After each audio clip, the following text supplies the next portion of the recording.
Good evening. My name is Barbara Frampton Appleberry, and my brother and I, Bill Frampton, have been asked to speak tonight about our family history. Originally, our great-grandfather came in the 1890s, and he came with 7 children. They built a farm, and they owned the property between Pioneer Boulevard and Norwalk Boulevard.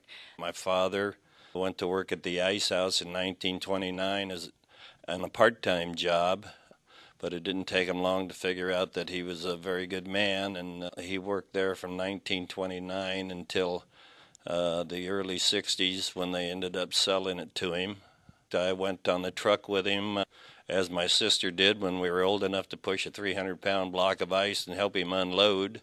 We were the only family in town that didn't have a refrigerator because my dad wasn't going to buy a refrigerator when the ice was free.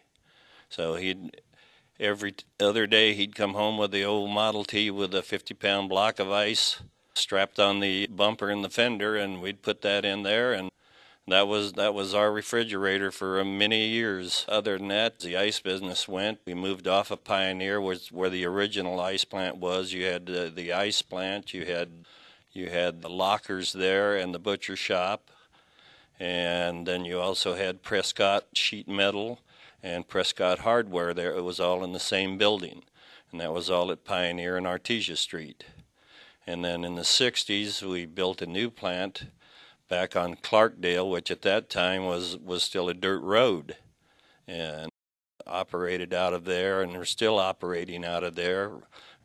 But we were fortunate enough to have a father that we loved, and it was a very hard-working man, and took himself from the 29s to nothing, and the man he was just went back to work and made himself into a good businessman, and fortunately, and it was pretty hard on him, tried to make me one too, and I guess it worked because we kept it going. The business now is 80 years old. You know, like I say, there's a lot of stories I could tell you about it, but it's always hard to think of them when you're asked to think of them. Tell them the snowball What, one. everybody call me Snowball? Yeah, it seems like our family has this inherent thing. At least we have hair, but it's all white. So I got all the snowball jokes and things like that, which was okay because at least it's still up there, so I'll take it any color it is, you know. You know, a lot of people I always found funny. You'd be out there selling them ice, and they'd look at you and they'd say, "Who buys ice anymore?" You know, and I'd say, "Well, you're buying it. What are you buying it for?" And they go, "Well, we're going away." And I go, "That's right." I says, 90% of the ice we sell anymore is recreational. So a lot of changes have been made, you know, over the years, which are better for everybody. And we actually, at this point, sell more ice now than we did in the days of the ice box. Most people in the city don't realize that our museum here is actually belonged to my great aunt and uncle, Art and Helen Frampton. We were very fortunate to be able to have this home.